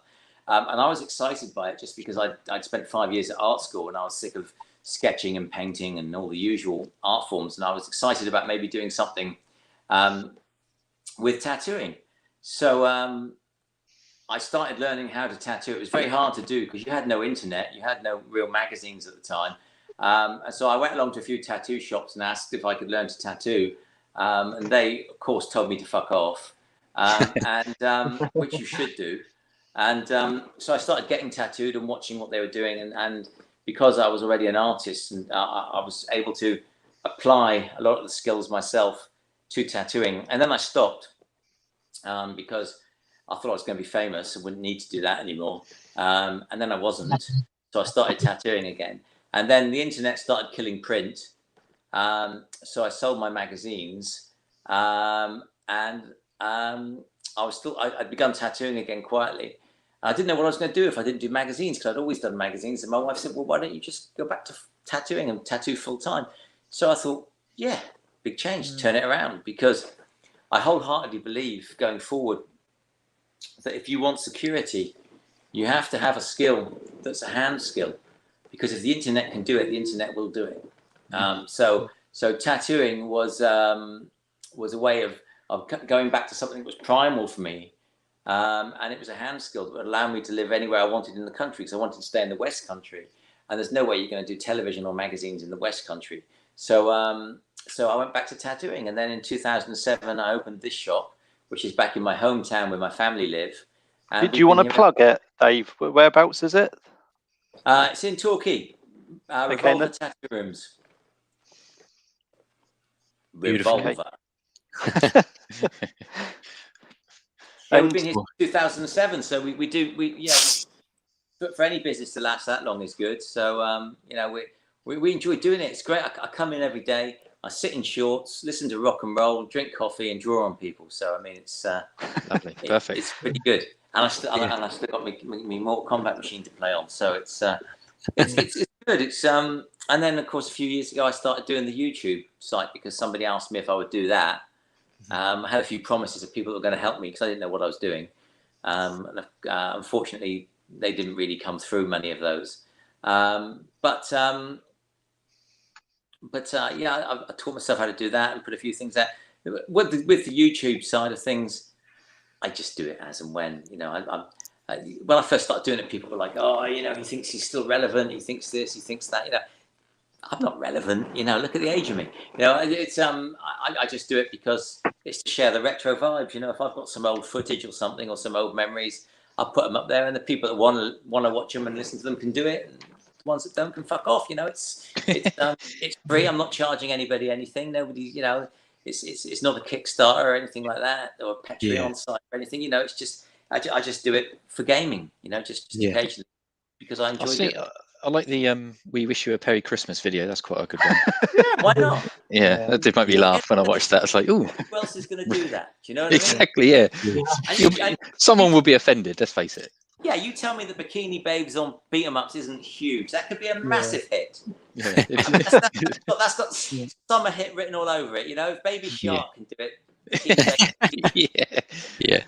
But I think that's all sort of the reason any of us do this side of gaming for. You know, I think a lot of people generally, if they're going to go for the big stuff and try and be really pushing it, they'll go for the newer stuff because that's the stuff that a lot of the certainly the younger kids, you know, my son's age, they all gravitate towards the newer stuff. They have a like for the older stuff, but they don't have a nostalgia for it because this will be their nostalgia. But you know, even the Facebook group that we've got and the small YouTube channel that we've got and all the people that we're meeting from it's brilliant, and it is a community. I don't like using the word community very often because I think it gets banded around for just about anything that's got more than 2 people in it is a community now. But the retro gaming community is brilliant because it's a real happy place. It is a happy place, and that's what happened to me. Was I did Revival in 2017 from a Mortal Kombat cabinet, and I was surprised because, like I said, when I left in '99, I was facing a lot of animosity. A lot of people didn't like me, didn't like my attitude, didn't like my ego, you know. And so when I went to Revival into 2017, sorry, I was reading the screen then. When I went back to Revival, people were just really nice and they were really pleased to see me. You know, people who'd watched GamesMaster and read the magazine were really pleased to meet me, and were very pleased that I was making an effort to come back into their community, if you know what I mean. And there was a real warmth about it. And I walked around and I posed with people and I sat and had a drink with people, and it was lovely. And on stage they were doing a Street Fighter challenge, giant screen, people coming up. And Craig said, "Do you fancy going up on the stage and taking part?" And I said, "Well, I'll tell you what, I'll do the challenge." So I went behind the screens and I had my bandana, because at that point I wasn't wearing my bandanas. I just turned up as an ordinary guy. But I took my bandana just in case. So behind the screen, I put my bandana on and I walked out to the front of the screen and they gave me a mic and I addressed the audience. And the crowd just gathered. They were just so happy, I think, to see the guy off GamesMaster back on stage with a microphone commentating on the Street Fighter challenge. You know, they hadn't turned up that day to be expecting to take part in a Street Fighter challenge with the guy from GamesMaster commentating. And I think for the retro guys, it was a real good moment for them. And for me, it was a great moment because there was acceptance and they were pleased to see me. Whereas in the 90s, I kind of got to feel that everybody just wanted to beat me. Do you know what I mean? Whereas now they were just glad to see me, which was great. You talk about happiness. I think it was last week. It only took, I think, 3 begging messages that we sent you, and then you finally said, "Yeah, I'll do it." And when I messaged everyone else, we were literally all like, Yeah, absolutely could not believe it. Yeah, I got the You probably heard us. You probably heard us down in Torquay. I got to share my favourite GIF, which is that Chandler Bing GIF from Friends, where he's just walking, going, "I'm so excited, I might vomit." It's like that was the buzz. I mean, maybe I know you were saying earlier, like when you were younger, you wanted to be famous. Maybe you've got it, just not in the not the way that you thought it would be when you were younger. No. But you are famous to us and to a lot of people. And I think the reason people at that event would have been so happy to see you is because you played a very big part in a lot of our lives and a lot of our growing up. You influenced us to buy games, to get into gaming, to want to be there, and you know, to be able to talk to you now is it's a great moment. You know, there's lots of things you can go back and tell younger self. If I go back and tell younger Ollie, yeah, when you're in your mid-30s, you're going to be chatting to Dave Perry on the internet, and it's going to be a right laugh. I'd have been like, "Fuck off, am I?" But yeah, so maybe you have got your famous bit. It's just most important thing to me personally is legacy. Do you know what I mean? I always wanted to do something that would be remembered positively and would have a positive effect on the time period when I was at my peak, if you like, because you know, if you keep trying to be a big deal when you're past your peak, you start getting a bit sad. So you want to do something in your peak that'll be remembered, and of course. There's always the slight fear it's going to be falling off a slide at Mario, but if it is, then that's what it is. But for you to say that, and for the people at Revival that year to show me what they showed me, it means an absolute ton to me, because I was an arrogant, egotistical bastard, but I was deeply in love with gaming, and it was all. I only wanted to be famous for gaming. Do you know what I mean? Because I wanted to be. I'll tell you the truth now. This is going to sound contrived, but my whole mission status, if you like, everything I was trying to do at the time by being the gamed animal, I thought I was kicking down the doors for everyone else. I thought I was taking the flak and being the guy for everyone else, because I thought that once I showed them that you can get in the Daily Mirror, you can get in the Independent, you can get in Company Magazine, you can get on the TV, then I thought other people would come and try and do it as well. And I thought eventually I'd be surpassed. There'd be bigger, bolder characters than me, better gamers than me. And I thought that all I was doing was opening the floodgates. And that was all I wanted to do, really, because gaming had a problem and gaming has a problem. And it hasn't resolved the problem. And that is that it doesn't exist. If you make a movie and you want the publicity for the movie, there's lots of things you can do, and the press and the mainstream media can go directly to certain people and get quotes and get interviews and boost the popularity of that movie. If you have an album coming out and you're Oasis or somebody, you know, you can reform, or if you're the Gorillaz or whatever, you know, you can produce some publicity, you can do some interviews, you can smack a bouncer on the nose or something, and the press will have somewhere to go for the publicity. The games industry, the press didn't give us any publicity because they had no one to go to. You can't interview Lara Croft, you can't interview Sonic, you can't interview Mario. They don't exist. So what I was trying to show everybody was, you've got to give the real world characters. You've got to give them larger than life characters, so they've got people they can go to. And therefore, you bring the games industry out of the bedrooms and into the mainstream. And that's what I was trying to do. And this is why I was saying at the start of this interview, how it was funny that actually the games industry seems to, now it's bigger than ever, it's actually scuttled back into the bedrooms because of PDAs and because of the small screen and the internet and everything.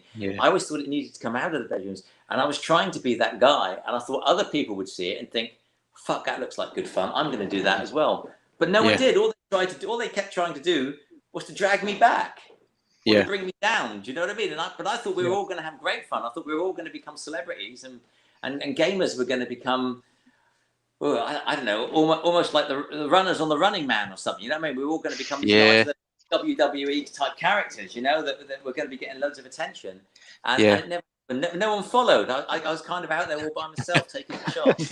Yeah, but it's strange because even like esport, I know esports in Asia is huge, but I still don't think necessarily the esports stars are particularly famous. I think the games they play are very famous, and people like going to watch them as a team against another team. I mean, I could be totally wrong, and someone in the chat or someone will correct me if I am wrong, but knowing that esports is as big as it is, but I couldn't name you any esporters if that's if that's a word here, aren't there, that make millions on YouTube and that, and online playing FIFA and things like that. I'm told, people are telling me this because I don't know any of this stuff anymore. I'm out of touch with it all. But if they walked down the road, no one would know who they were. No one would know who they were, and that's a problem. Can you imagine Formula One? If you imagine Formula One, if the cars didn't have drivers, if all there was the cars, yeah, Formula One would die on its ass. No one wants to interview the mechanics. People want to interview the drivers. What I was giving people was a driver to interview. Yeah, and I was expecting other drivers to come along as well, but there weren't. No one stood up.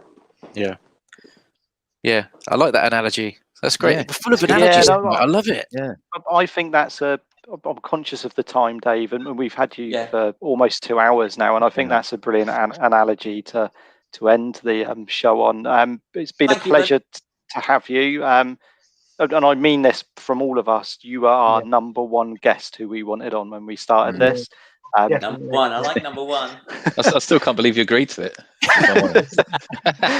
Yeah, we never thought this would happen, and you've made 5 people very happy this evening. So I appreciate it. We all appreciate it. You coming on, and totally. Expect Facebook friend requests and all sorts coming in, mate. They're all coming.